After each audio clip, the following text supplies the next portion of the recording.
منور صبح کر لے اور روشن شام کرتا چل، تو اپنی آخرت کے واسطے کچھ کام کرتا چل، بھلا اس چند دن کی زندگی کا کیا ٹھکانہ ہے، اگر کچھ ہو سکے تو خدمت اسلام کرتا چل۔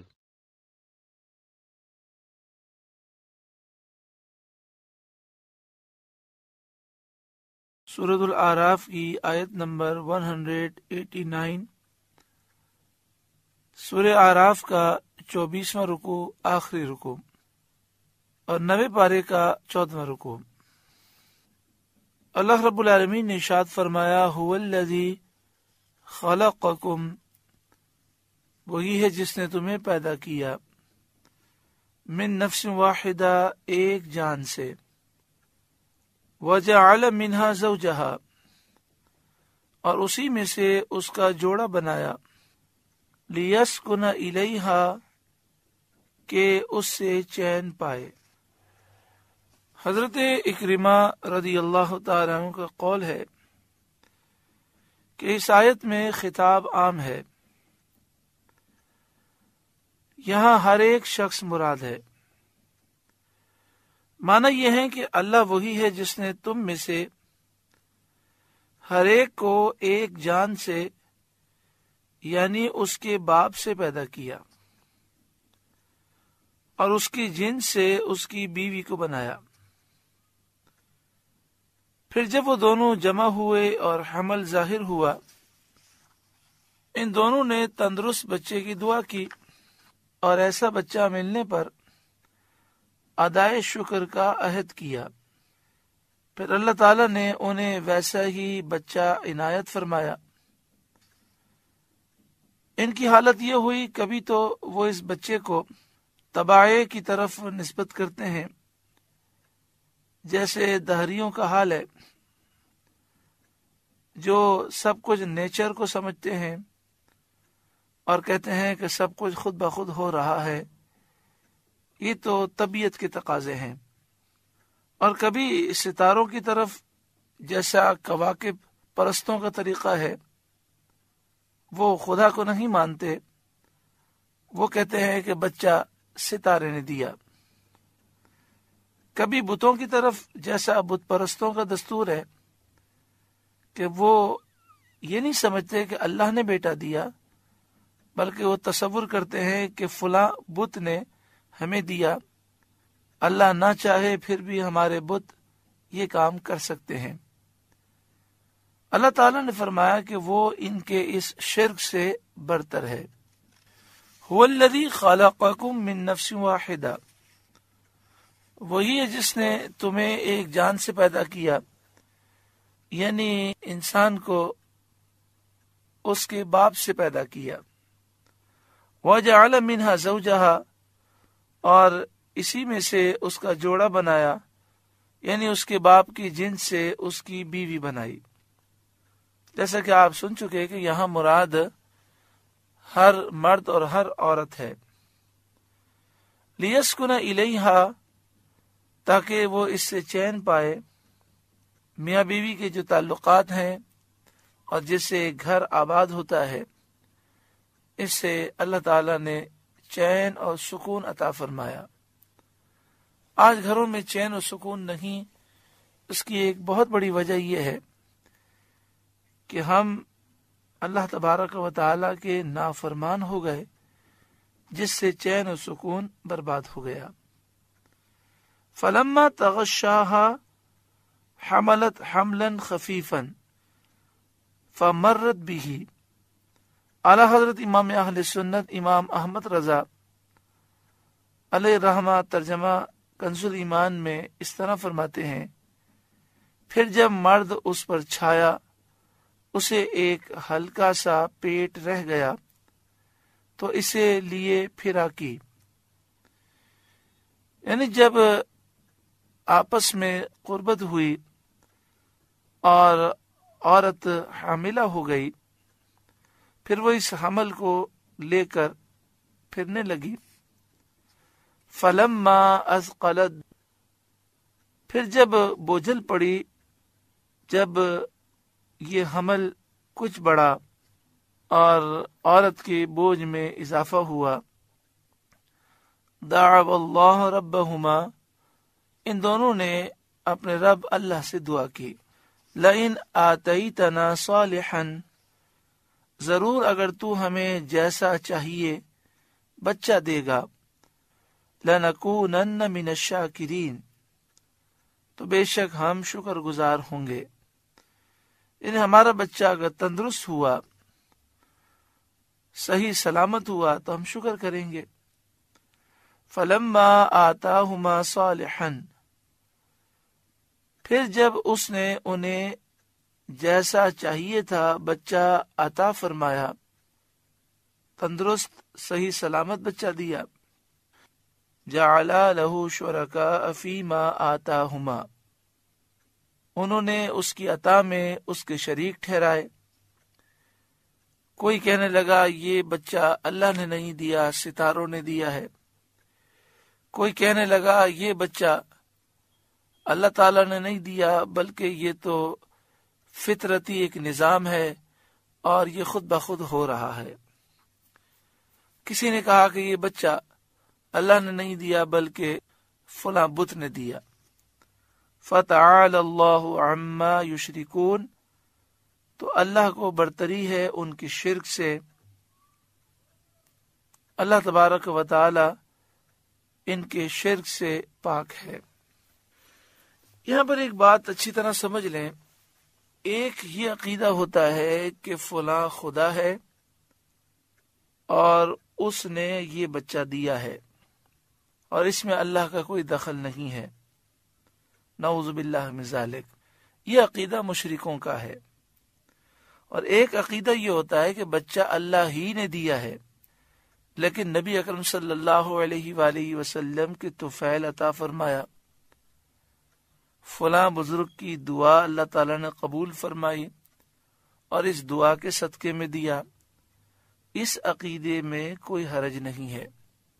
صالحین کا یہی عقیدہ تھا کہ نعمتیں اللہ دیتا ہے، لیکن چونکہ نبی اکرم صلی اللہ علیہ وآلہ وسلم رحمت للعالمین ہیں تو حضور کی رحمت کے صدقے میں ساری نعمتیں ملتی ہیں۔ کسی بزرگ کے پاس جائیں اور وہ ہمارے لیے دعا کریں اور ہماری مشکل آسان ہو جائے، اللہ تعالیٰ بیٹا عطا فرمائے اور یہ کہا جائے کہ فلاں بزرگ کی دعا سے اللہ تعالیٰ نے بیٹا دیا، تو اس میں کوئی حرج نہیں۔ اسی طرح بسا اوقات بعض لوگ نسبت مجازی لگاتے ہیں، یعنی حقیقی طور پر عقیدہ تو یہی ہے کہ دینے والا اللہ تعالیٰ ہے، لیکن چونکہ فلاں بزرگ کی دعا سے اللہ تعالیٰ نے عطا فرمایا تو وہ کہتے ہیں کہ فلاں نے دیا، تو اس طرح کا عقیدہ درست ہے اور اس میں کوئی حرج نہیں ہے۔ انما الاعمال بالنیات، اعمال کا دار و مدار نیتوں پر ہے۔ جیسے اگر کوئی مرتد ہے، کافر ہے، دہریہ ہے، جو اللہ کو نہیں مانتا، وہ یہ کہتا ہے کہ ڈاکٹر نے شفا دی، ڈاکٹر نے جان بچا لی، اور اس کا عقیدہ یہی ہے کہ اللہ تعالی نے کچھ نہیں کیا بلکہ ڈاکٹر نے کیا ہے، ڈاکٹر نے جان بچائی ہے، تو یہ شرکیہ اور کفریہ عقیدہ ہے۔ لیکن ایک مسلمان جب یہ کہتا ہے کہ ڈاکٹر نے جان بچائی، ڈاکٹر نے شفا دی، تو اس کا مطلب یہی ہوتا ہے کہ حقیقی طور پر شفا دینے والا اللہ تعالیٰ ہے، یہ ڈاکٹر تو ذریعہ ہے، اللہ تبارک و تعالیٰ نے کرم فرمایا اور اس کو ذریعہ بنا دیا۔ جس طرح حضرت جبریل حضرت مریم کے بعد تشریف لے گئے تو انہوں نے یہ فرمایا، لی اہبا لکی غلاما زکیہ، میں اس لیے آیا ہوں تاکہ ایک پاک بیٹا تجھے دوں، تو وہاں پر ہے میں دوں، تو بیٹا دینے والا تو اللہ تعالیٰ ہے، لیکن چونکہ جبریل اللہ کے حکم سے دے رکھے تھے، لہٰذا ان کا یہ فعل چونکہ اللہ کے حکم سے ہے، اس لیے انہوں نے کہا کہ میں تمہیں بیٹا دینے کے لیے آیا ہوں، حقیقی طور پر دینے والا تو اللہ تعالیٰ ہے۔ اسی طرح دیکھیں، کھلانے والا اللہ تعالیٰ ہے، پلانے والا اللہ تعالیٰ ہے، لیکن نبی اکرم صلی اللہ علیہ وآلہ وسلم نے ہمیں یہ دعا سکھائی کہ جب کسی کے گھر پر کھانا کھائیں تو یہ دعا کریں، اللہم اطعم من اطعمنی واسقی من سقانی، اے اللہ جس نے مجھے کھلایا تو اسے کھلا، اور جس نے مجھے پلایا تو اسے پلا۔ پلانے والا بھی اللہ ہے، کھلانے والا بھی اللہ ہے، لیکن یہاں مراد ہے جس نے مجھے کھلایا، یعنی جس میزبان نے میری میزبانی کی، اے اللہ تو اس پہ کرم فرما۔ تو یہ جو نسبت ہے کہ جس نے مجھے کھلایا، اس میزبان نے مجھے کھلایا، اس میزبان نے مجھے پلایا، اے اللہ تو اسے کھلا، تو اسے پلا، تو یہ جو میزبان کی طرف کھلانے یا پلانے کی نسبت ہے یہ مجازی ہے، کیونکہ مومن کا عقیدہ یہی ہے کہ اللہ کی مشیت کے بغیر کچھ نہیں ہوتا، اللہ کی مشیت کے بغیر پتا بھی ہلتا نہیں ہے، اور حقیقی طور پر کھلانے والا، پلانے والا، مدد کرنے والا، بیٹا دینے والا، عطائیں کرنے والا وہ صرف اور صرف اللہ تعالی ہے۔ فرشتے، انبیاء، اولیاء یہ ذریعہ اور وسیلہ ہیں۔ اس کی مزید تفصیل جاننا چاہیں تو شرک کی حقیقت کتاب، کیسٹ، سی ڈی کو آپ خرید فرمائیں باہر شریعت مسجد سے، اور اسی طرح کیسٹ ہے حقیقت توحید، یہ سی ڈی بھی ہے، آپ اسے خرید فرمائیں اور خود بھی سماعت کریں اور دوسروں کو بھی دیں۔ اللہ تبارک و تعالی ہمیں حقیقت توحید سمجھنے کی توفیق عطا فرمائے اور شرک کی حقیقت سمجھنے کی توفیق عطا فرمائے۔ ایشرکون ما لا یخلق شیئا، کیا ایسے کو شریک کرتے ہیں جو کچھ نہ بنائے، یعنی بتوں کو خدا سمجھتے ہیں جنہوں نے کچھ نہیں بنایا، وہم یخلقون اور وہ خود بنائے ہوئے ہیں، ولا یستطیعون لہم نصرا اور نہ وہ ان کو کوئی مدد پہنچا سکیں، ولا انفسہم ینصرون اور نہ اپنی جانوں کی مدد کریں، یعنی بت بے جان پتھر ہیں، نہ وہ اپنی مدد کر سکتے ہیں نہ دوسروں کی مدد کر سکتے ہیں، لیکن یہ مشرکین انہیں خدا سمجھتے ہیں، یہ ان کی نادانی ہے۔ اب یہاں پر ایک سوال پیدا ہوتا ہے کہ جیسے فرعون بادشاہ تھا، پورے مصر کا بادشاہ تھا، وہ اپنی مدد بھی کر سکتا تھا، دوسروں کی بھی مدد کر سکتا تھا، اور جسے چاہتا وہ جان سے مار دیتا، تو کیا اسے خدا بنانا صحیح ہے؟ تو وہ بھی خدا نہیں ہے، خدا وحدہ لا شریک اللہ رب العالمین ہی ہے۔ تو یہاں جو فرمایا جا رہا ہے وہ یہ کہ جو تمہاری مدد کر سکے اور وہ اللہ کے علاوہ ہے، غیر اللہ ہے، تو وہ بھی خدا نہیں، کیونکہ اس کا مدد کرنے کا جو اختیار ہے وہ ذاتی نہیں ہے، جب اللہ چاہے گا تو وہ مدد کرے گا اور اللہ کے اذن سے ہی وہ کر سکتا ہے۔ تو جب اسے خدا بنانا درست نہیں تو بے جان پتھروں کو خدا بنانا کتنی بڑی بے وقوفی ہے۔ اس میں بتوں کی بے قدری اور شرک کا بطلان ہے، مشرکین کے کمال جہالت کا اظہار ہے، اور بتایا گیا کہ عبادت کا مستحق وہی ہو سکتا ہے جو عبادت کرنے والے کو نفع پہنچانے اور اس کا ضرر، اس کی تکلیف دور کرنے کی حقیقی قدرت رکھتا ہو، اور اس معاملے میں وہ کسی سے اجازت لینے کا محتاج نہ ہو، وہ جو چاہے کرے، اسے کوئی روک نہ سکتا ہو، اور وہ صرف اللہ وحدہ لا شریک ہے۔ مشرکین جن بتوں کو پوجتے ہیں ان کی بے قدری اس درجے کی ہے کہ وہ کسی چیز کے بنانے والے نہیں، کسی چیز کے بنانے والے تو کیا ہوتے، خود اپنی ذات میں دوسروں سے بے نیاز نہیں، خود مخلوق ہیں، بنانے والے کے محتاج ہیں۔ اس سے بڑھ کر بے اختیاری یہ ہے کہ وہ کسی کی مدد نہیں کر سکتے، اور کسی کی کیا مدد کریں، خود انہیں نقصان پہنچے تو دور نہیں کر سکتے، کوئی انہیں توڑ دے، گرا دے، جو چاہے کرے، وہ اس سے اپنی حفاظت نہیں کر سکتے۔ ایسے مجبور اور بے اختیار کو پوجنا انتہا درجے کی جہالت ہے۔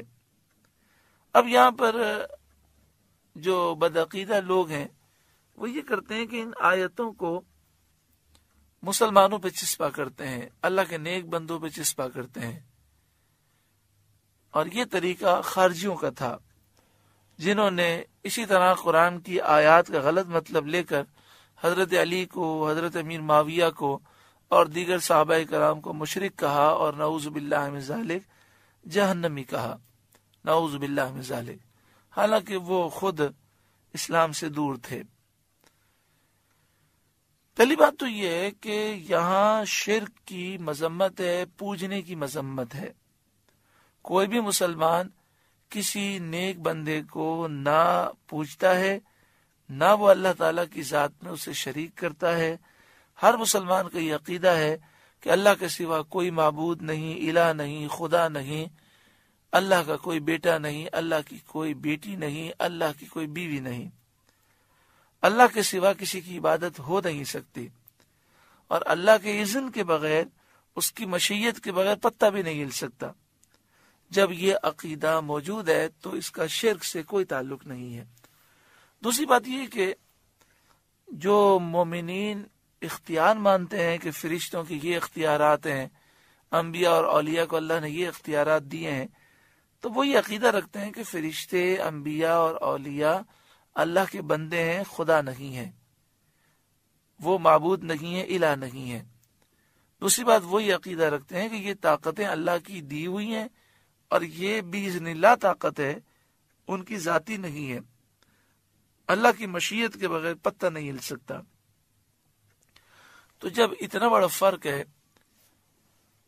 پھر بھی اس شرک کا الزام لگانا یہ واقعی بد نصیبوں کا طریقہ ہے، اور حدیث پاک میں انہیں جہنم کا کتا کہا گیا کہ جو اس طرح مسلمانوں پر شرک کا الزام لگاتے ہیں۔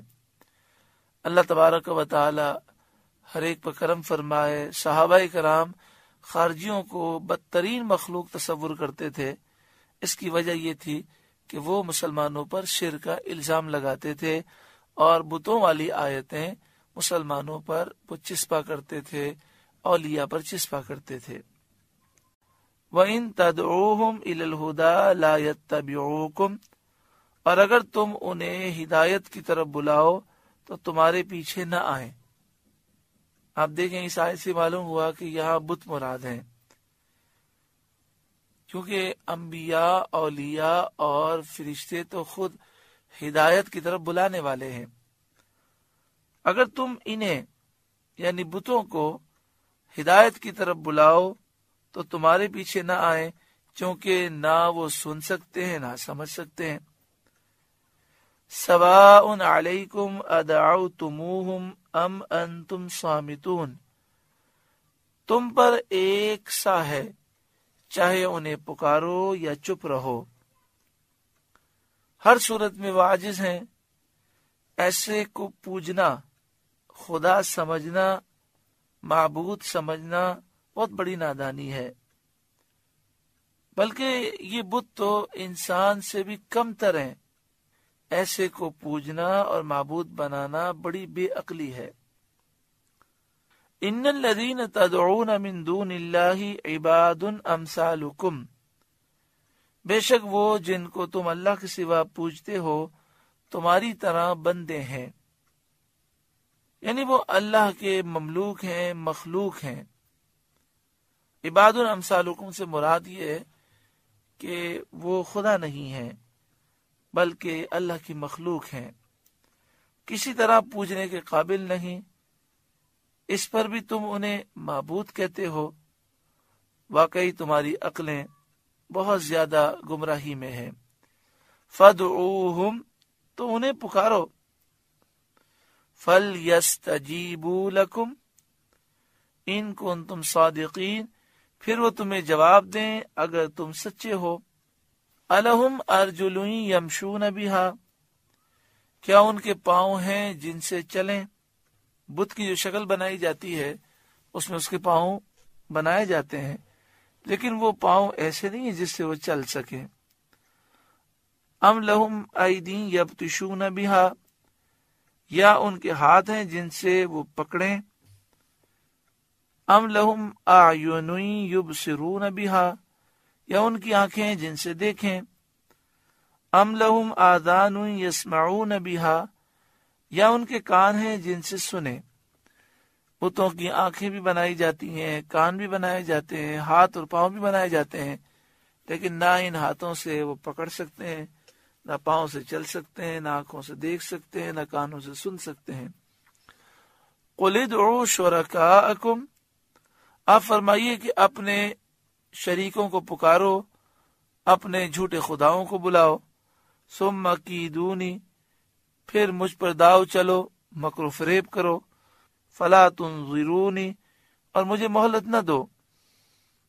سید عالم صلی اللہ علیہ وآلہ وسلم نے جب بت پرستی کی مذمت کی اور بتوں کی عاجزی اور بے اختیاری کا بیان فرمایا تو مشرکین نے دھمکی دی اور کہا کہ بتوں کو برا کہنے والے تباہ ہو جاتے ہیں، برباد ہو جاتے ہیں، یہ بت انہیں ہلاک کر دیتے ہیں۔ اس پر یہ آیت کریمہ نازل ہوئی کہ اگر بتوں میں کچھ قدرت سمجھتے ہو تو انہیں پکارو اور میری نقصان رسانی میں ان سے مدد لو، اور تم بھی جو مکر و فریب کر سکتے ہو وہ میرے مقابلے میں کرو اور اس میں دیر نہ کرو۔ مجھے تمہاری اور تمہارے جھوٹے معبودوں کی کچھ بھی پرواہ نہیں، اور تم سب میرا کچھ بھی نہیں بگاڑ سکتے۔ ان ولی اللہ الذی نزل الکتاب، بے شک میرا والی اللہ ہے جس نے کتاب اتاری اور میری طرف وحی بھیجی اور میری عزت کی۔ وَهُوَ يَتَوَلَّى الصَّالِحِينَ، اور وہ نیکوں کو دوست رکھتا ہے، ان کی حفاظت کرتا ہے، ان کی مدد کرتا ہے۔ تو جو اللہ تعالیٰ پر بھروسہ رکھنے والے ہیں ان کو مشرکین کا کیا اندیشہ، تم اور تمہارے جھوٹے معبود مجھے کچھ نقصان نہیں پہنچا سکتے۔ والذین تدعون من دونہ، اور جنہیں اس کے سوا پوجتے ہو، لا یستطیعون نصرکم، وہ تمہاری مدد نہیں کر سکتے، ولا انفسہم ینصرون، اور نہ خود اپنی مدد کریں، تو میرا یہ کیا بگاڑ سکتے ہیں۔ یہ ساری باتیں مشرکین کے جواب میں ہیں جنہوں نے کہا تھا کہ یہ بت آپ کو نقصان پہنچائیں گے۔ وَإِن تَدْعُوهُمْ إِلَى الْهُدَى لَا يَسْمَعُوا، اور اگر تم انہیں ہدایت کی طرف بلاؤ تو نہ سنیں۔ وَتَرَاهُمْ يَنظُرُونَ إِلَيْكَ، اور تو انہیں دیکھے کہ وہ تیری طرف دیکھ رہے ہیں، کیونکہ بتوں کی تصویریں اس شکل کی بنائی جاتی تھیں جیسے کوئی دیکھ رہا ہے۔ وَهُمْ لَا يُبْصِرُونَ، اور انہیں کچھ بھی نہیں سوجتا، یعنی تم ان کی طرف دیکھو تو ایسا لگے جیسے تمہیں دیکھ رہے ہیں، اس طرح کی تصویر اور مجسمہ بنا ہے، لیکن وہ کچھ دیکھ نہیں سکتے۔ خُذِ الْعَفْوَ، اے محبوب معاف کرنا اختیار کریں، وَأْمُرْ بِالْعُرْفِ، اور بھلائی کا حکم دیں، وَأَعْرِضْ عَنِ الْجَاهِلِينَ، اور جاہلوں سے منہ پھیر لیں۔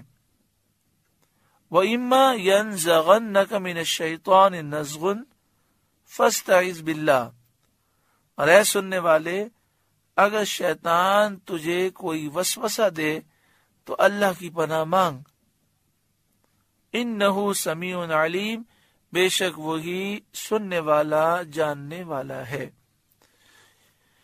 یعنی جب کوئی بھی دل میں برا خیال آئے تو فوراً پڑھیں اعوذ باللہ من الشیطان الرجیم، اللہ تعالیٰ سے مدد مانگیں کہ اے اللہ تو ہماری مدد فرما، تو ہمیں پناہ دے، شیطان مردود کے شر سے محفوظ فرما۔ پیارے آقا صلی اللہ علیہ وآلہ وسلم نے ایک شخص کو دیکھا کہ وہ انتہائی غصے میں تھا۔ آپ نے فرمایا کہ میں ایک کلمہ ایسا جانتا ہوں کہ اگر یہ پڑھ لے تو اس کی کیفیت دور ہو جائے گی۔ پھر آپ نے اس کی وضاحت فرمائی کہ وہ کلمہ اعوذ باللہ من الشیطان الرجیم ہے۔ تفسیر کبیر میں یہ ہے کہ جو روزانہ 10 مرتبہ اعوذ باللہ من الشیطان الرجیم پڑھ لے شیاطین کے وار سے محفوظ رہتا ہے۔ ان الذین اتقوا اذا مسهم طائف من الشیطان، بے شک وہ جو ڈر والے ہیں جب انہیں کسی شیطانی خیال کی ٹھیس لگتی ہے، شیطان حملہ کرتا ہے، تذکروا ہوشیار ہو جاتے ہیں، فَإِذَا هُمْ مُبْصِرُونَ اسی وقت ان کی آنکھیں کھل جاتی ہیں اور وہ اس وسوسے کو دور کر دیتے ہیں اور اللہ تعالی کی طرف رجوع کرتے ہیں۔ حضرت عمر رضی اللہ تعالیٰ عنہ کے زمانے اقدس میں ایک نوجوان تھا، وہ اس قدر عبادت گزار تھا کہ حضرت عمر رضی اللہ تعالیٰ عنہ اس کی عبادت کی وجہ سے اس سے محبت کرتے تھے، آپ اسے پسند فرماتے تھے۔ اس نے رات کے 3 حصے کیے تھے، ایک حصے میں آرام کرتا، ایک حصے میں اپنے والد کی خدمت کرتا اور ایک حصے میں اللہ تعالیٰ کی عبادت کرتا۔ اپنی آمدنی کی بھی 3 حصے کیے تھے، ایک حصہ اللہ کی راہ میں دیتا، ایک اپنے اوپر خرچ کرتا، ایک اپنے والد کو دیتا۔ بڑا متقی پرہیزگار تھا۔ روزانہ رات کو وہ اپنے گھر سے اپنے والد کے گھر کی طرف جاتا اور وہاں جا کر اپنے والد کی خدمت کرتا۔ وہ جس گلی سے گزرتا تھا وہاں اسے گناہ کی دعوت دی جاتی، لیکن وہ نگاہ نیچی کیے ہوئے گزر جاتا اور شیطان اپنے حملے میں ناکام رہتا۔ ایک دن بے خیالی میں نگاہ اٹھ گئی، جب اس نے دیکھا تو شیطان کا حملہ ہوا اور یہ چند قدم چل کر گھر کے اندر داخل ہوا۔ جیسے ہی داخل ہوا اسے یہ آیت کریمہ یاد آ گئی، ان الذین اتقوا اذا مسهم طائف من الشیطان، بے شک جو ڈرنے والے ہیں، متقی پرہیزگار ہیں، جب شیطان کے وسوسوں کی وجہ سے ان کو ٹھیس لگتی ہے، شیطان کے وسوسے حملہ کرتے ہیں، تذکروا وہ ہوشیار ہو جاتے ہیں، فَإِذَا هُمْ مُبْصِرُونَ اسی وقت ان کی آنکھیں کھل جاتی ہیں۔ یہ آیت اس کے ذہن میں آئی اور اس نے چیخ ماری اور بے ہوش ہو گیا۔ اس عورت نے اٹھا کر انہیں باہر ڈال دیا۔ والد صاحب نے انتظار کیا اور دیکھا کہ کافی دیر ہو گئی، بیٹا نہیں آیا، تو تلاش میں نکلے تو راستے میں بے ہوش دیکھا، اپنے گھر لے گئے اور ہوش میں لانے کی کوشش کی۔ جب ہوش میں آئے تو پورا واقعہ انہوں نے سنایا۔ والد صاحب نے پوچھا کہ بیٹا تمہیں کون سی آیت یاد آئی تھی؟ اس نوجوان نے اس آیت کریمہ کی تلاوت کی، ان الذین اتقوا اذا مسهم طائف من الشیطان تذکروا فاذا هم مبصرون، اور پھر اللہ تعالیٰ کا خوف اس قدر غالب ہوا کہ چیخ ماری اور دم نکل گیا۔ اس کی نماز جنازہ پڑھ لی گئی اور تدفین سے لوگ فارغ ہوئے، لیکن حضرت عمر رضی اللہ تعالیٰ عنہ کو اطلاع نہ دی گئی۔ حضرت عمر رضی اللہ تعالیٰ عنہ نے 2-3 دن کے بعد فرمایا کہ مجھے مسجد نبوی شریف میں وہ نوجوان نظر نہیں آتا۔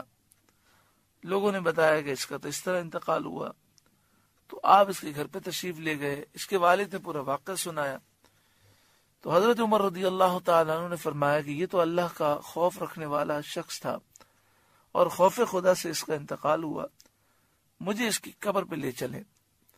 جب حضرت عمر رضی اللہ تعالیٰ عنہ اس کی قبر پر گئے تو آپ نے قبر پر دعا مانگنے کے بعد یہ آیت کریمہ پڑھی، وَلِمَنْ خَافَ مَقَامَ رَبِّهِ جَنَّتَانِ، جو اپنے رب کے حضور کھڑے ہونے سے ڈرے اس کے لیے 2 جنتیں ہیں۔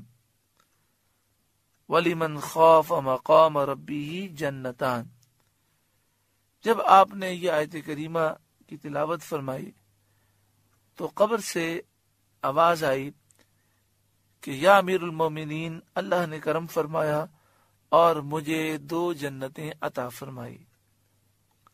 اللہ تعالیٰ اس نوجوان کے صدقے میں ہمیں بھی تقوی اور پرہیزگاری نصیب فرمائے۔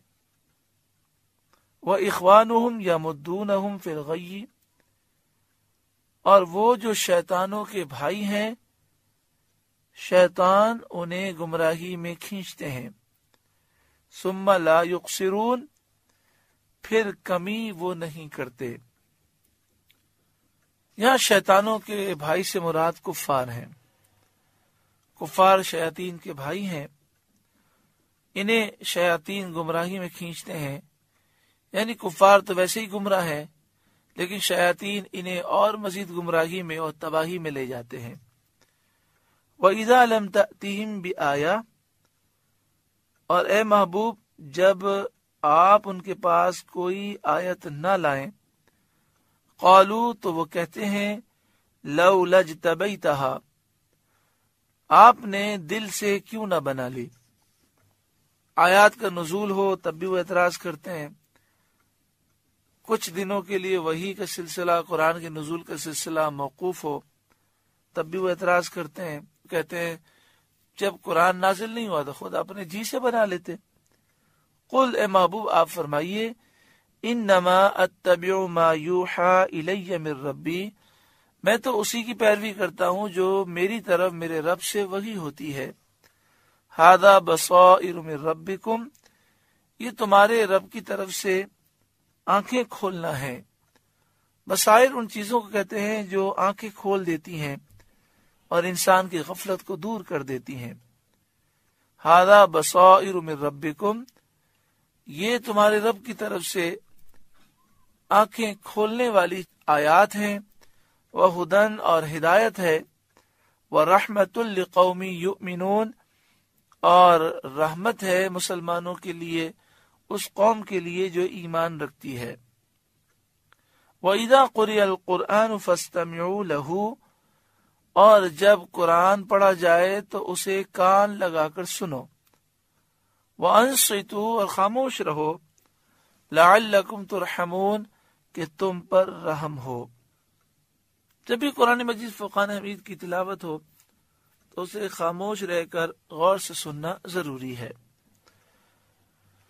اس آیت سے ثابت ہوا کہ جس وقت قرآن کریم پڑھا جائے، چاہے نماز میں پڑھا جائے یا نماز کے باہر، اس وقت سننا اور خاموش رہنا واجب ہے. جمہور صحابہ رضی اللہ تعالی عنہم اجمعین اس طرف ہیں. جمہور صحابہ رضی اللہ تعالی عنہم اجمعین کی رائے یہ ہے کہ یہ آیت مقتدی کے سننے اور خاموش رہنے کے باب میں ہے. یعنی اس آیت سے ثابت ہوتا ہے کہ مقتدی جب نماز پڑھے تو نماز کے دوران نہ وہ سورہ فاتحہ پڑھے نہ دیگر آیات کی تلاوت کرے، بلکہ خاموش کھڑا رہے. اگر آواز امام کی آ رہی ہے تو غور سے سنے، آواز نہیں آ رہی تو خاموش رہے. ایک قول یہ ہے کہ اس میں خطبہ سننے کے لیے گوش بر آواز ہونے اور خاموش رہنے کا حکم ہے، اور ایک قول یہ ہے کہ اس سے نماز و خطبہ دونوں میں بغور سننا اور خاموش رہنا واجب ثابت ہوتا ہے. حضرت عبداللہ بن مسعود رضی اللہ تعالی عنہ کی حدیث میں ہے، آپ نے کچھ لوگوں کو سنا کہ وہ نماز میں امام کے ساتھ قرات کرتے ہیں، تو نماز سے فارغ ہو کر فرمایا، کیا ابھی وقت نہیں آیا کہ تم اس آیت کے معنی سمجھو؟ غرض اس آیت سے امام کے پیچھے تلاوت اور قرات کی ممانعت ثابت ہوتی ہے. کوئی حدیث ایسی نہیں جس کو اس آیت کے مقابل لا کر حجت قرار دیا جا سکے. عام طور پر امام کے پیچھے تلاوت کی تائید میں سب سے زیادہ اعتماد اس حدیث پر کیا جاتا ہے جس میں سرکار دو عالم صلی اللہ علیہ وآلہ وسلم نے فرمایا، لا صلاۃ الا بفاتحۃ الکتاب. مگر اس حدیث سے امام کے پیچھے تلاوت کا وجوب تو ثابت نہیں ہوتا، صرف اتنا ثابت ہوتا ہے کہ بغیر فاتحہ کے نماز پوری نہیں ہوتی. تو جب حدیث پاک ہے قراءۃ الامام لہ قراءۃ، امام کا پڑھنا مقتدی کا پڑھنا ہے، تو اس سے ثابت یہ ہوا کہ مقتدی کو خاموش رہنا ہے. امام تلاوت کرے گا تو امام نے جب پڑھ لیا تو گویا کہ مقتدی نے بھی پڑھ لیا، لہذا امام کے پیچھے قرات نہ کی جائے. قرآن پاک پر بھی عمل ہے اور احادیث پر بھی عمل ہو جائے گا، اور اگر امام کے پیچھے قرات کریں گے تو قرآن کی اس آیت کا اتباع ترک ہو جائے گا. لہذا ضروری ہے کہ امام کے پیچھے سورہ فاتحہ وغیرہ کچھ بھی نہ پڑھے. وَاذْكُرْ رَبَّكَ فِي نَفْسِكَ تَضَرُّعًا وَخِيفَةً، اور اپنے رب کو اپنے دل میں یاد کرو زاری اور ڈر سے. اپنے رب کو اپنے دل میں یاد کرو تضرعاً گریہ و زاری سے، وخیفہ اور ڈر سے، یعنی گریہ و زاری کرو، اپنے دل میں اللہ کا خوف رکھو اور اپنے رب کو دل میں یاد کرو. اوپر کی آیت کے بعد اس آیت کو دیکھنے سے معلوم ہوتا ہے کہ قرآن شریف سننے والے کو خاموش رہنا اور بے آواز نکالے دل میں ذکر کرنا، یعنی عظمت و جلال الہی کا استحضار لازم ہے. یعنی یہ معلوم ہوتا ہے کہ جب مقتدی نماز میں ہو اسے چاہیے کہ وہ امام کے پیچھے تلاوت نہ کرے، لیکن اللہ تعالی کی یاد میں اس کا دل مشغول رہنا چاہیے. اس سے امام کے پیچھے بلند یا پست آواز سے قرات کی ممانعت ثابت ہوتی ہے اور دل میں عظمت و جلال حق کا استحضار ذکر قلبی ہے. دل میں اللہ تعالیٰ کی محبت، اللہ تعالیٰ کی عظمت کو حاضر کرنا، یہ دل کا ذکر ہے. دوسری بات یہ کہ ذکر بالجہر ہو یا ذکر بالاخفاء، دونوں ثابت ہے اور دونوں جائز ہے. بلند آواز سے بھی ذکر کیا جا سکتا ہے اور آہستہ بھی کیا جا سکتا ہے. جس شخص کو جس قسم کے ذکر میں ذوق و شوق کامل حاصل ہو، اخلاص کامل نصیب ہو، اس کے لیے وہی افضل ہے. وَاذْكُرْ رَبَّكَ فِي نَفْسِكَ تَضَرُّعًا وَخِيفَةً، اور اپنے رب کو اپنے دل میں یاد کرو زاری اور ڈر سے. وَدُونَ الْجَهْرِ مِنَ الْقَوْلِ بِالْغُدُوِّ وَالْآصَالِ، اور بے آواز نکلے زبان سے صبح و شام. شام عصر اور مغرب کے درمیان کا وقت ہے. ان دونوں وقتوں میں ذکر افضل ہے، کیونکہ نماز فجر کے بعد طلوع آفتاب تک اور اسی طرح نماز عصر کے بعد غروب تک نماز ممنوع ہے. اس لیے ان وقتوں میں ذکر مستحب ہوا تاکہ بندے کے تمام اوقات قربت و عبادت میں مشغول رہیں. مسئلہ یہ ہے کہ فجر کی نماز کا وقت ہو جائے تو صبح صادق سے لے کر سورج نکلنے تک 2 رکعت سنت پڑھیں گے اور 2 رکعت فرض. اس کے علاوہ نوافل پڑھنا منع ہے. اسی طرح عصر کی نماز پڑھ لی تو عصر کی نماز کے بعد سے لے کر مغرب تک نوافل پڑھنا منع ہے. ان دونوں اوقات میں ذکر کرنا مستحب ہے تاکہ بندے کے تمام اوقات قربت میں اور عبادت میں مشغول رہیں. وَلَا تَكُن مِّنَ الْغَافِلِينَ، اور غافلوں میں نہ ہونا. إِنَّ الَّذِينَ عِندَ رَبِّكَ لَا يَسْتَكْبِرُونَ عَنْ عِبَادَتِهِ، بے شک وہ جو تیرے رب کے پاس ہیں اس کی عبادت سے تکبر نہیں کرتے. یعنی جو فرشتے مقرب فرشتے ہیں وہ اللہ تعالیٰ کی عبادت کرنے سے تکبر نہیں کرتے، عاجزی کرتے ہوئے خوب عبادت کرتے ہیں. وَيُسَبِّحُونَهُ، اور اس کی پاکی بولتے ہیں. وَلَهُ يَسْجُدُونَ، اور اسی کو سجدہ کرتے ہیں. یہ آیت آیات سجدہ میں سے ہے. اس کے پڑھنے اور سننے والے دونوں پر سجدہ لازم ہو جاتا ہے. مسلم شریف کی حدیث میں ہے جب آدمی آیت سجدہ پڑھ کر سجدہ کرتا ہے تو شیطان روتا ہے اور کہتا ہے افسوس بنی آدم کو سجدے کا حکم دیا گیا، وہ سجدہ کر کے جنتی ہوا، اور مجھے سجدے کا حکم دیا گیا تو میں انکار کر کے جہنمی ہو گیا. جب آیت سجدہ پڑھیں یا سنیں تو سجدہ کرنے کا طریقہ یہ ہے کہ یا تو فوراً سجدہ کیا جائے اور یہ افضل و اعلیٰ ہے، اور چاہیں تو بعد میں بھی کر سکتے ہیں. سجدہ کرنے کا طریقہ یہ ہے کہ وضو ہونا ضروری ہے، قبلے کی طرف منہ کرنا ضروری ہے، نیت ہونا ضروری ہے. اللہ اکبر کہتے ہوئے سجدے میں جائیں گے. نہ ہاتھ کانوں تک اٹھانے ہیں، نہ ہاتھ باندھنے ہیں، نہ ثنا پڑھنی ہے. صرف اللہ اکبر کہتے ہوئے سجدے میں جائیں گے. 3 مرتبہ 5 مرتبہ یا 7 مرتبہ یعنی طاق مرتبہ سبحان ربی الاعلیٰ پڑھیں اور پھر اللہ اکبر کہتے ہوئے سجدے سے اٹھ جائیں۔ سجدہ کرنے کے بعد نہ تحیات پڑھنی ہے نہ سلام پھرنا ہے، کھڑے ہو کر سجدے میں جائیں اور سجدہ کر کے پھر کھڑے ہو جائیں، یہ افضل ہے۔ بیٹھے بیٹھے سجدہ کریں اور سجدہ کر کے پھر بیٹھ جائیں، یہ بھی جائز ہے۔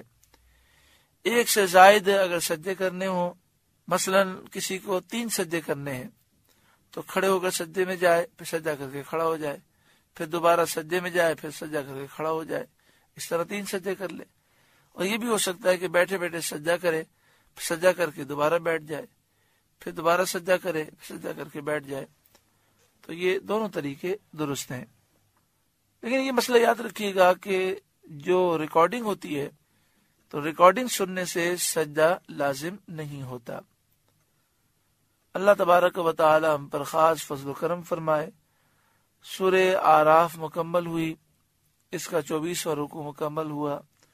اللہ تعالیٰ اس سورہ مبارکہ کے نور سے ہمارے قلوب کو روشن فرمائے، ہماری ساری بیماریاں، ساری برائیاں، سارے عیوب دور فرمائے،